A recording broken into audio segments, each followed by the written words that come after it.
వ్యక్తి, బ్రెయిన్ తో ఆలోచించేటువంటి వ్యక్తిగా మనసుతో ఆలోచిస్తాడు కాబట్టి తప్పకుండా మీకు మంచి ప్రభుత్వంగా జగన్మోహన్ రెడ్డి గారి ప్రభుత్వం ఉంటుంది. ఇప్పుడు యువలుగా డబ్బులు ఖర్చు పెట్టలేక యువలకు ఇబ్బందులు పడుతున్నాం. మా చంద్రబాబు నాయుడు గారు వచ్చి 3 పిల్లలు ఉంటే 3,15,000 ఇస్తామంటాడు. ప్రతి మహిళకి 2,000-2,500 రూపాయలు పెన్షన్ ఇస్తానంటున్నాడు. అదేవిధంగా 4,000-5,000 పెన్షన్ చేస్తానని చెబుతున్నాడు. అంటే ఇప్పుడు ఉన్నటువంటి ఆర్థిక వ్యవస్థలో ఇప్పుడు ఉన్నటువంటి స్కీమ్స్ లోనే మీరు ఇబ్బందులు పడుతున్నారు. ఆయన నిరుద్యోగ వృత్తి ఇస్తానంటున్నాడు, అడిగినడికల్లా డబ్బులు ఇస్తానని చెబుతున్నాడు. మీరందరూ పిల్లల్ని కానండి అవసరంగా 15,000 పిల్లలకి కావటని చెప్పి ఆయన మీటింగ్ లో కూడా చెబుతున్నాడు. కాబట్టి ప్రణంలో ఉండటం కరెక్టా, పొయ్యిలో పడటం కరెక్ట్ అన్నది కూడా మీరు ఆలోచించుకోవాల్సినటువంటి అవసరం ఉంది.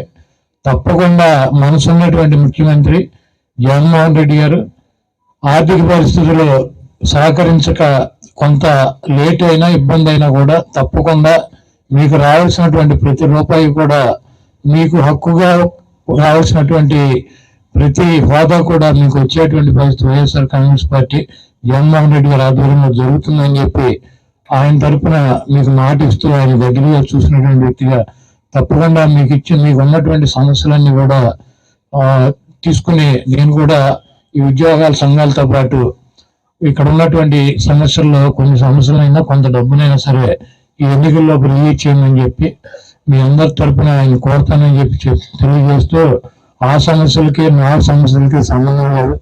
నేను కూడా మిమ్మల్ని ఎవరిని కూడా ఎప్పుడన్నా అన్నా నేను నువ్వు అని లేకపోతే ఫ్రెండ్లీగానే ఉంటా. ఏమన్నా చిన్న చేతిగా పొరపాటు జరిగినా కూడా నేను చూసి చూడనట్టే పోతాను.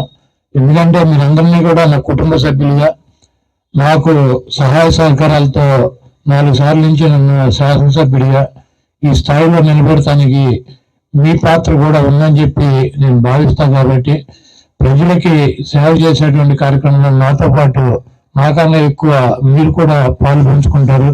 వాళ్ళకి కావాల్సినటువంటి అనేక సమస్యలను పరిష్కరించడంలో మీ వంతు కూడా ఉంటుంది. కాబట్టి మీ అందరినీ కూడా ఒక సోదర భావంతో సోదరి లాగానే చూస్తాను. ఎవరిని కూడా తక్కువగా చేసి మాట్లాడుతున్నాను, లేకపోతే నువ్వని చెప్పి సంబోధించడం కానీ ఎక్కడ కూడా అమర్యాదగా ప్రవర్తించడం కానీ నా జీవితంలో చేయలేదు, ముందు కూడా చేయమని చెప్పి తెలియజేస్తూ ఆ సమస్యలకి నాకు లింక్ పెట్టకుండా మీ అందరూ కూడా నాకు మద్దతు తెలపాలని చెప్పి కోరుకుంటూ సెలవు.